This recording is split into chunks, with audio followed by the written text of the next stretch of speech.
G'day guys, g'day prospectors, g'day tech heads and anyone else who's interested. A while ago, quite a while ago, I did make mention of other companies manufacturing or designing and building pulse induction metal detectors.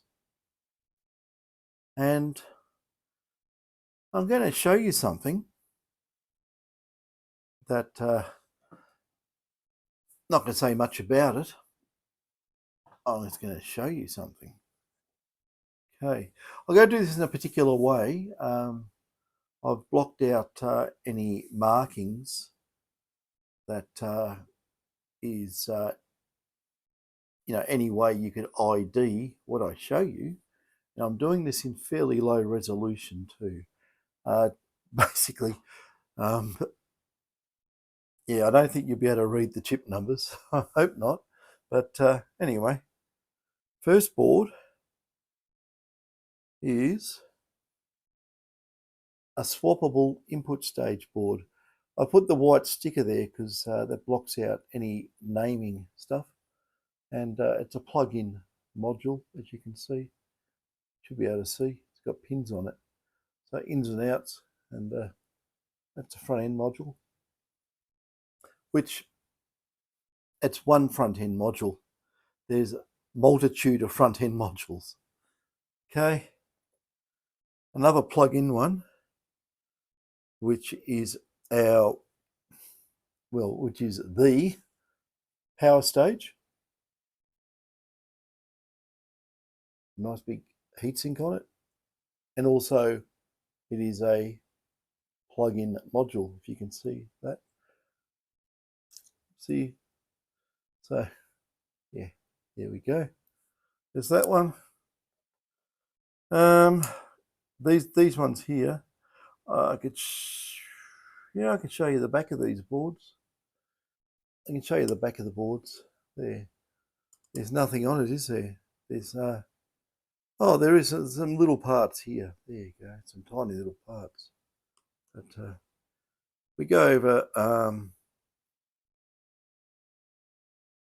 I was going to be wary what I show you. And it's not you, the commercial interests. Got to be careful what I show the commercial interests. So just get that back a bit there.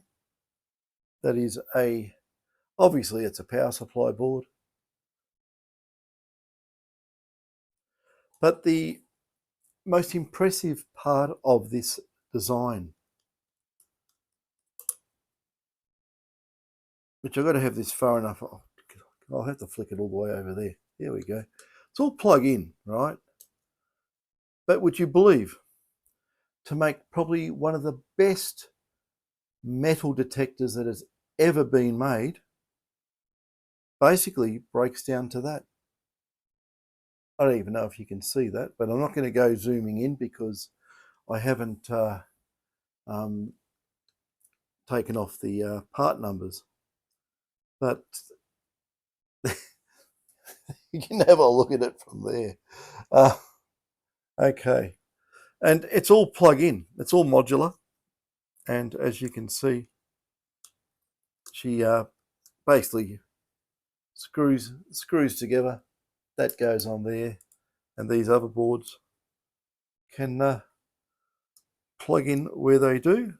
So, give you an idea of the whole modular setup without giving the whole game away.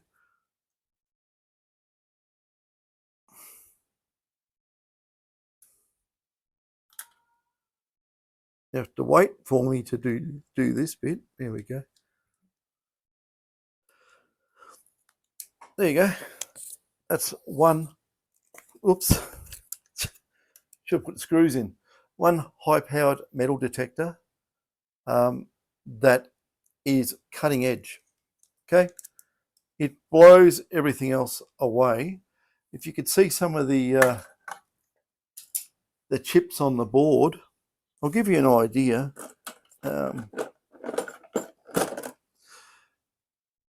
if you have a look at, I'll just use this. This is missing its processor, but it's just a bit of fun.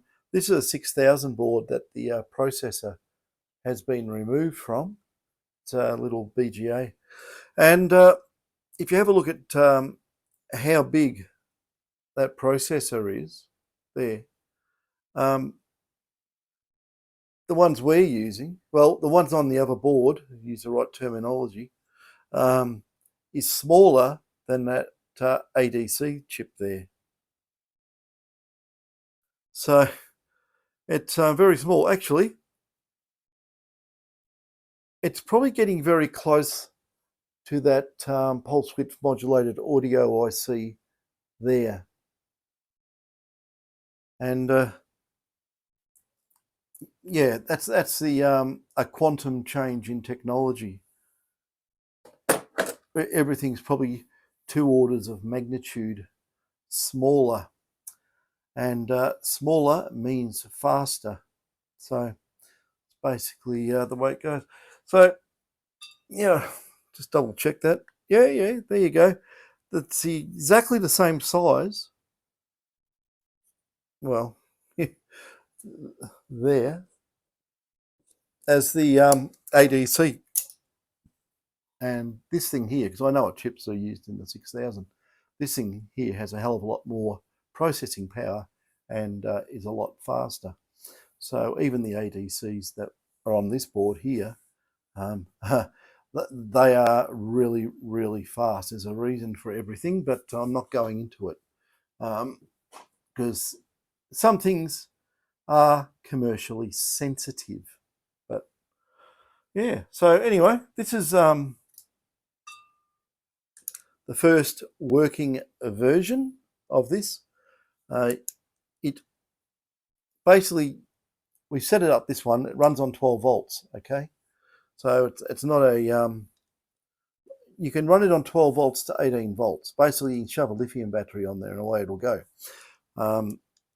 So actually, you can probably put it on 24 volts, but I'm not going to say that you can do that. There's many parts of this that we could say later on, the user can change themselves, but it'll be up to the user to change, not us, because well, not anybody that I know. I keep saying we and us, I shouldn't say that. But there you go, guys. That is a yeah. You it's set up. You can do mono, and it's set up with double D cable there. You can do double D and mono on it. Runs lots of modes. The only thing you can't see on that is the control interface. It's got a very novel control interface, but I will not even mention that at the moment. So yeah, everyone thinks everyone's been asleep. This has been in development for a while. There's probably about I don't know, maybe 4 versions as componentry came onto the market that was better than before, and the whole thing's gone shrink, and you know, who knows, next iteration of this device may be the size of a cigarette packet or something, right? But it's amazing how much power and processing you can get into a small package these days, a small little block. When you know, you have a look at the back of the 6000. That's just one side of the circuit board. You know, it's a lot of populated parts there, and on that side you have all that. Then you have its black magic module. You notice on the other one there's no black magic module. And have a look at this one here. I mean, you know, rows and rows of 4053s here, 2 ADCs, interfacing amplification ICs. The processor has gone to God, I think, or somewhere, fallen off somewhere. I don't know where it is. And yeah, you know, that's just basically audio. But you know, we're talking a massive size and component difference by relying on different techniques of doing things, which I won't go into because it's all hidden away in very tiny little fast things that are clocking very, very high speeds with very, very high throughput. And yeah, it do any coil you put on it, that won't care less. There's a lot of things that are there's a lot of functionality which is totally automatic, and you don't need to fiddle. So, but it will have a proper user interface of some description, and yeah, everyone will be really surprised. So, apart from that, it's all good. Managed to get a new 6000 case for the other one I've got, which I want to put back together, and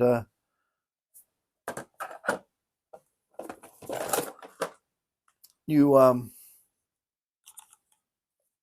looky screen, new where the speaker goes, that bit, and that bit. You have to yeah, be in the right place at the right time to get this stuff. I mean, I've asked dealers about these parts before, even though it's available. It says it's available to the consumer on their website, which I have taken screenshots of. They won't sell it to you. So you've got to go elsewhere.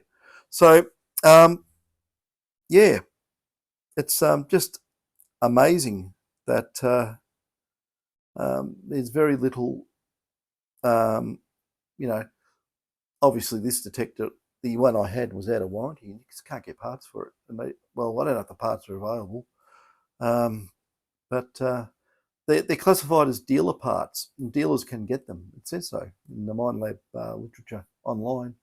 No, try and get it, can't get it. So I don't know what that says about,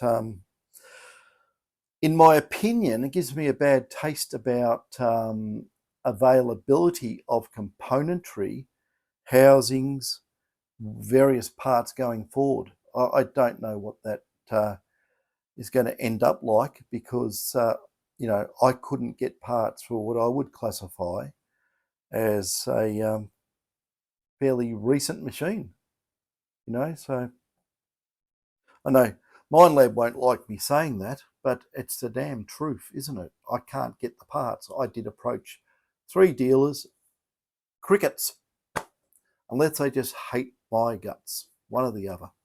So, you know, don't know. I have no idea. Maybe, you know, sound like a damn cockatoo going off. If you heard that.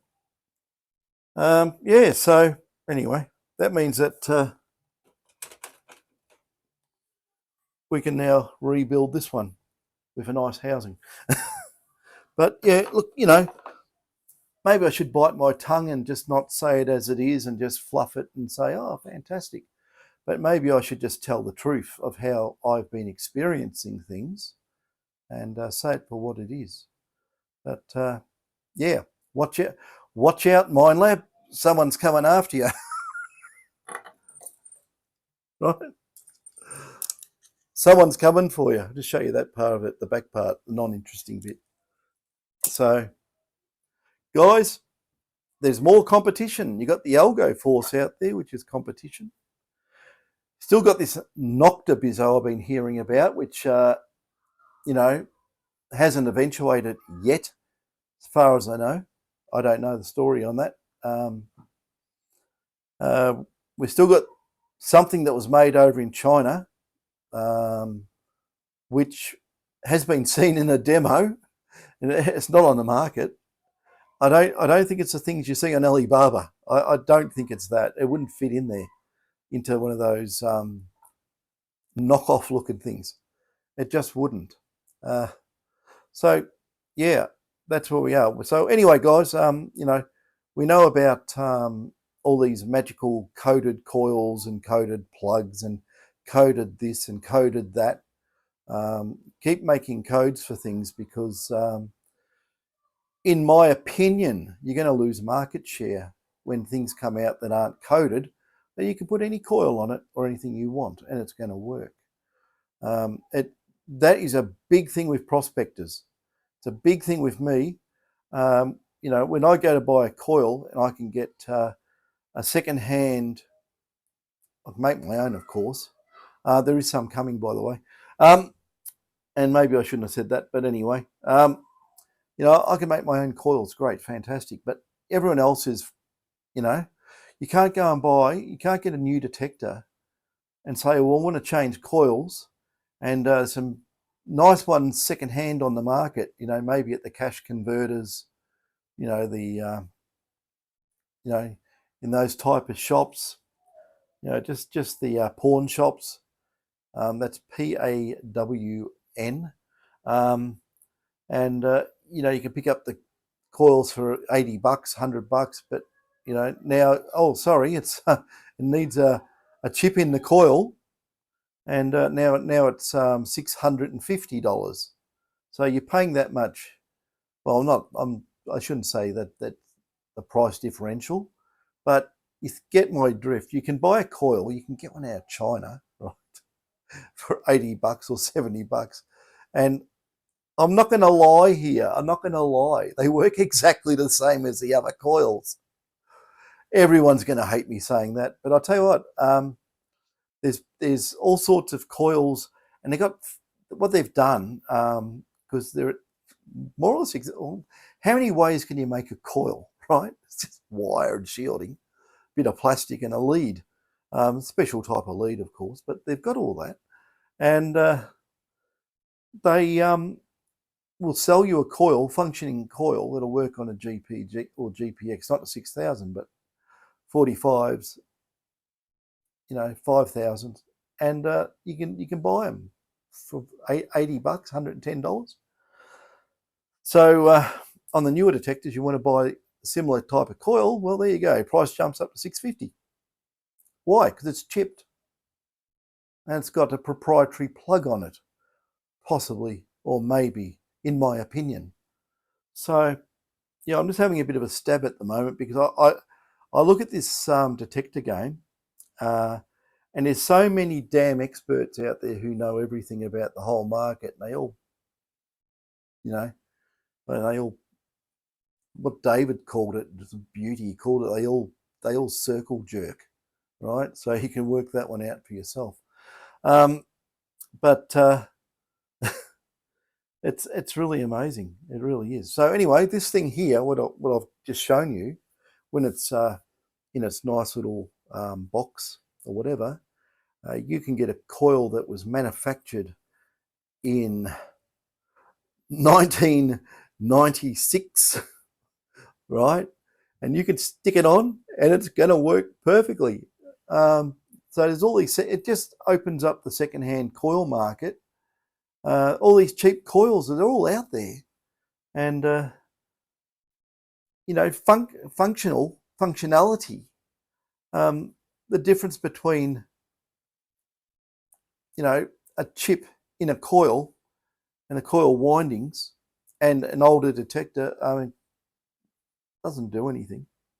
It does. It stops you using aftermarket coils, but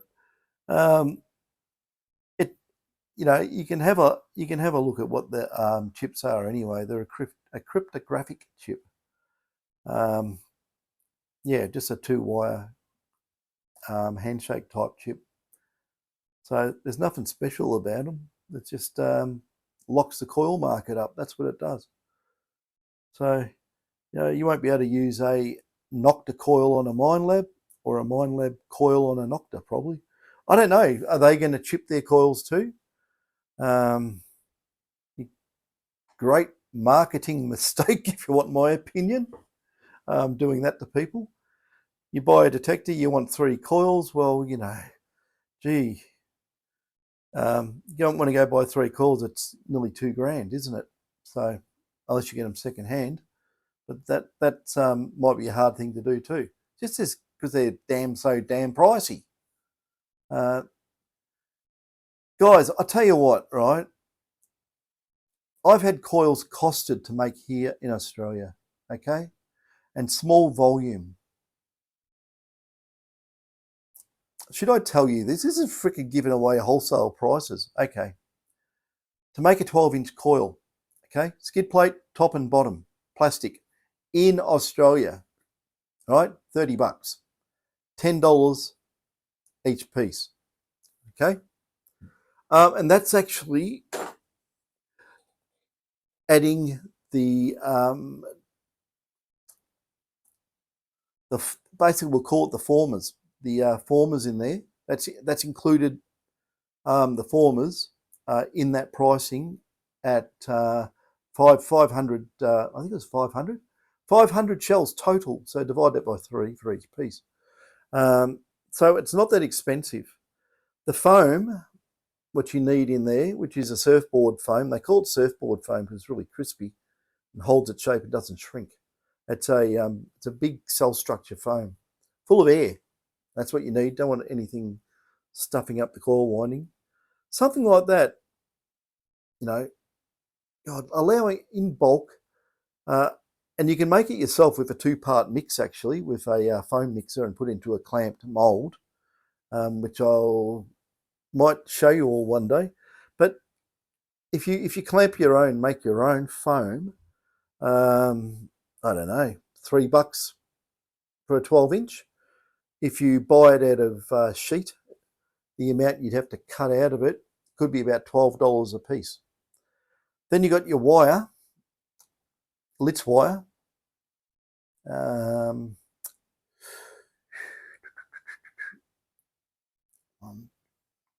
don't know, $20. You allow $20 and you allow $6 for the lead. Add all that up. That's what your coil costs. And there's the labour, of course. Stick it all together, which if you're doing bulk runs, it's not that expensive because you're doing the same thing over and over on each piece. So, realistically, you probably what the Chinese are selling them for is probably the cost price you can make it for in Australia. So could be around there, could be around $80, maybe a little bit under. I don't know.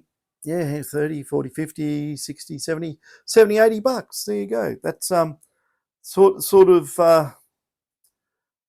as cheap as you can probably do it. So getting them out of China at $80 or $100 odd, it's cost effective, isn't it? There's no labour content you're paying for, and the more you buy out of China, the cheaper they are. So it's just what it is. Don't be scared. Don't be scared of. Okay, I'm going to be a bit more critical here. I bought coils out of Chibo. Chibo in Shenzhen. That's what they call it. It looks like it's spelt Shenzhen, but it's not. It's a J sound. Shenzhen is how they say it. Yeah, their coils, I've seen their manufacture. I've seen how they do it. It's just done exactly the same as how anyone else would do it. They correct carbon paint, and actually, I think what they actually do, they buy the bulk Y shield and use that. I think that's what they do. They may have even concocted their own recipe for it. Wouldn't be that hard. Just got to micronise the graphite component. So yeah, I'm giving away some some detector secrets, aren't I? Oh dear me, sue me. But the thing is, it's basically a detector calls a call a wire, and all you do is shield it from a ground effect, which is a Faraday shield around it. Okay, that's basically it. And just don't short out your winding with your Faraday by making it too conductive, as in being seen by the signal transmitted or received. It's got to be inert to that, but still going to be basically an electrostatic shield, but you want it conductive. 80 ohms, 500 ohms per inch or something like that. And yeah, it'll work. Don't you see people using tin foil for shielding? Don't use tin foil. Too conductive. Unless you're running a very, very slow, sluggy detector that's made for underwater searching or something. It probably wouldn't work very good there either because of the salt water being super conductive. So yeah, play around, guys. I think everyone should make their own coils. I could get these coil shells made up. I can get them made up here. I can sell them on the website. So I don't know. Is there any interest? But I'm not going to go and get a whole heap made up of different sizes. It's not my bag. It's not my thing. There's other people making different size coils. But like I say, the coils that have things in. Anyway, at least there's some of these newer ones that come out, like this Evo thing. I got to say, this coil works really, really well for a mono on a normal standard unchipped type system. Magical. It's very, very sensitive. I was really surprised. I have got some videos I have not put up where I was using this coil on some new modifications on the older detectors, just as a yardstick for testing, and I was really, really impressed. Really impressed. Even the Cortec coils are super sensitive. They've done the internal windings differently of some sort, not like it's just an outside winding. I think it's part perimeter and part in, but they're sensitive as. They work really good. You got a dry throat, you're going to have some Coke. Yeah, that's not Coke. That's LA Ice or something. You can tell. Okay, well, it works. So there we go. Covered a few little things with this one. I haven't made any videos for a while. I've been involved heavily in something that has nothing to do with metal detectors, but I don't think I'm allowed to talk about it. I don't know if I'm allowed to talk about it or not. Actually, I don't think. Maybe I'm not. I'm not involved. I'm just a witness to something. Not even a witness. I'm an observer. Observer is the correct word to something. And yeah, I don't think I can make mention of it. So it's all very interesting. So yeah, I've been busy. I've been basically looking at the computer every day for the last few days. Observing what's going on. There we go. Just put it there, because I know you're not. I know you're not allowed to talk about it, so I can't. I can't talk about it. I'll be in the poo. But yeah, I can't even make comment in any way, up or down, left or right. I can't say anything, and I won't say anything because maybe there are entities out there who watch these videos and looking for a slip up or something. I don't know. Stranger things have happened, but yeah, that's where we are. I'm just waffling on now, aren't I? I've got nothing more to say except that thing there is going to be very, very interesting, guys. Oh, I really should show you at work, but I don't want to. It gives too much away. It's not a figment. I've mentioned this before, and it's not a figment of my imagination. It's actually a real device. And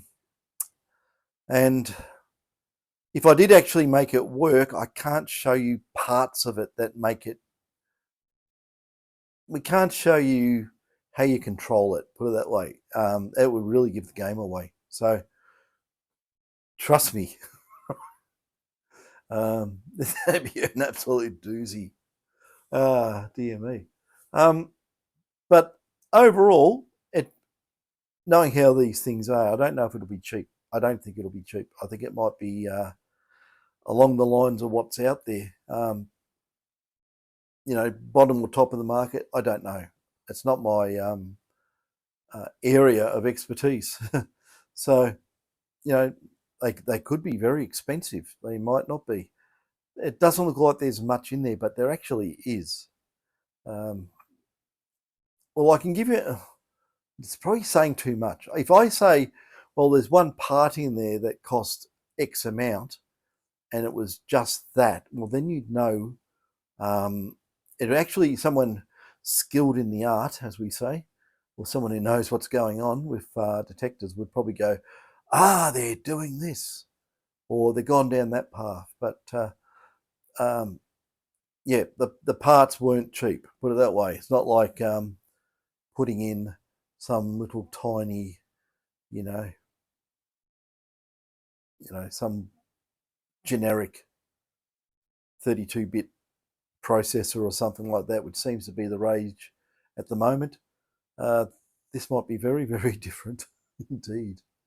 But yeah, well, to give you an idea, there was one part we put in there on a very early model, and we thought that it would do. It was made to do the job, and it was a different type of mounting, and it decided it wanted to turn into a puff of smoke. It just couldn't handle what was expected to do of that chip, even though it was. It must have needed forced nitrogen cooling or something. I don't know, but you've gone to different ways of doing it. And anyway, it's all to do with thermal management. And yeah, this time it works really well. It's probably saying too much, but I know a lot of you guys are interested in this stuff. That's what this is about. See, it's the interesting parts of detecting, not the boring freaking, I'm going to turn this arm into the size of a, arm on a crab or something, where you've got a little tiny one here and a great big one here. But more of the technical stuff. Technical stuff, to me, I mean, I used to love going out and pulling up gold. Fantastic. Great. Big gold. Wow. But sometimes you're doing this stuff and you just think outside the box. You go, what if I do this? Because it's a bit of a black art. It really is. And I do something, I expect something to happen, and something totally different will happen. And you go, huh? It's not meant to happen like that. And you go back in, you'll have a look and look at the interactions that you didn't take into account. And then you'll have the aha moment. Sometimes you add something to it and it won't work in a million years. And you go, well, hang on, let's put a diode in series and aha, you have that aha moment again. It's just little things, you expect something's off and it's not off. Well, it is, but it's not. Probably saying too much again too. But there's a lot of weird interactions that go on with these detectors, even in just different types of ground, causing little issues with your coils and stuff. Or not the coils, but I'm not going to say it. Well, you probably know it. Don't make your solder blobs too big, put it that way, okay? Because it interacts, it gives a signal off and interacts with the ground. All sorts of curly things happen. So, yeah, there's a lot of things to look at with doing detectors to make them work properly. Sometimes, this will sound crazy, that you want to run the detector very, very fast in its overall transmit, decay receiver on, and but it just goes on and on and on, just basically, like a pulse train going like so, and it's doing all the stuff. And sometimes you clock it so fast that like you might solder a wire to the copper trace, which you've purposely made small, so it's not going to sit there and re-radiate, or you do it as a triple line to reduce inductance, okay, stuff like that. Or you can go strip line or microstrip techniques and stuff if you're going really, really fast. And you do this and you go, oh, I expected it to do this, but it hasn't made much difference. And you'll go and look at the wire, and the solder's gone up the wire. And It might have gone up that far. That's a big target. That's sitting there going, wow, wow, wow, like this. So you cut it down and just tip solder it to your board, and everything, all that noise or artifacts that were being generated, disappeared. So it's bizarre. It really is. Um, you know, even in your own detectors, you can probably de-blob a lot of the solder connections. And I don't mean like make it so that the wire's going to touch and then fall off, but remove a lot of the mass of solder, the surface area, big mass surface area of solder, and get it basically in the through plate and clean off everything else. Through plates, the way it's sold, the hole is in the board. The board's like that, the hole's there and there. Don't have solder piled up here and piled up there. It stops you clocking these things fast. It causes a lot of basically stray signal. You get leftover stuff because these are still get energized and they decay themselves. They go slow. And it's a lot of massive metal there. It's going to go and if it's not a lot of mass, it goes it's gone. It's not going to get picked up by the receiver turning on. So there you go. Out go all the trade secrets. Well, not really. It's common sense.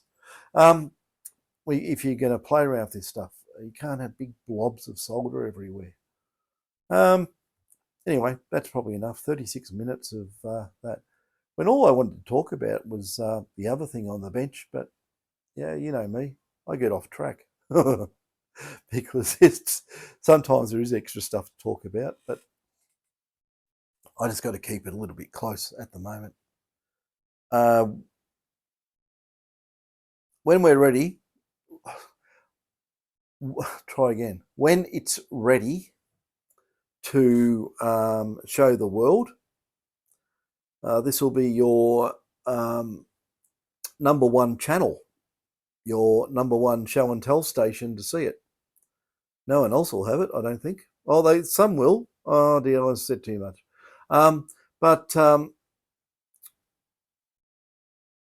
Yeah, I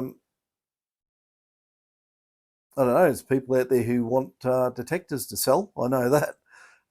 So I don't know. I don't know how. I don't know that part of it. I really don't. Maybe it's going to be direct order, because it's this whole industry. You could have a complete business where you just have one website and you just order from a website or one location and just ship them out. Do you need a distributor network? Not in this industry. It's too niche. You don't. It's not like selling bags of noodles. You have to have it all over the place, and it's competition. This sort of industry that you tell one prospector of a new product, he'll tell 10, 10 will tell 100, 100 will tell probably 10,000, and it just goes viral by itself. You've probably seen people make videos and it just goes around and around. It depends what industry it is, but this industry is incestuous, is a good word to explain the metal detector industry. It's a bit like that. And it's a bit like, I don't know. I could say some words that I'm saying I don't know because I don't want to say them. But it's just a very... look, I tell you what. I'll sum it up. This is over 30 years of doing this.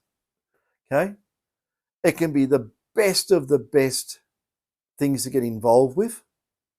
You can find some of the best people. You really can. I attest to, I found some absolutely brilliant people in this industry. And you probably all know who you are. Well, maybe not, because I haven't told you, but there's some absolute gems of people out there in this industry.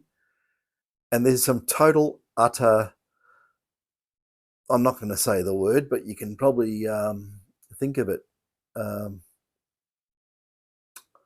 Yeah, I don't know. Some total, utter nutters and total, utter I don't know, I'm not going to say the words, it's too bad to say, but I think you get what I mean. There's some nasty, nasty, nasty people that are bordering on, I don't know, what's a good movie? I could the Night of the Living Dead. No, that's probably going too far. But there's some absolute nutters I've met. Well, actually, I haven't met them, but I know of them. There's some absolute nutters in this industry. People that uh, you would not invite them into your house. I'll tell you that, or you would not go on a camp with them, or be in the goldfield with them. For a matter of fact, there's some real nutters out there. There really is. They're far and few between, but they are. You probably read about it, like, the ones who you take them to a spot, and when your back's turned, they go and rape and pillage the whole ground, and they think it was okay to do. Those sort of people do exist. 100% they do. I've had it happen to me. But yeah, I won't go in on that too much. There's some funny stuff coming up anyway. It will be quite hilarious. But then again, no heads up, I can't say. But apart from that, it's all fun and games. Now, what's going to happen now, because I've shown that little circuit board, I don't know, we're going to have to lock down our computers and put up extra outside cameras, recording, direct links to the security company here. You might laugh, so might I, but I'll tell you what, it's happened before. Look what happened to, well, the prime example, what happened to Minelab in China, right? And the Chinese are running around with all these, GPX clones, GPX 4500 clones. It happens, and they target you. They'll all target each other. They all want to know each other's business. And, if there's $1 in it, or a renminbi or yuan, whatever it's called, they'll be in there trying to cut your lunch, 100%, as we all know. But yeah, it's a bit of a sore point, and won't go on about that. You can read about it in an old edition of the Australian Financial Review, because it was all a big write-up in it. But oh dear, fun and games. But that's the industry, guys. I've stretched this much too longer than what I should. So yeah, you can all tell me off in the comments for going off topic. What should I call this video? What should it be? Should it be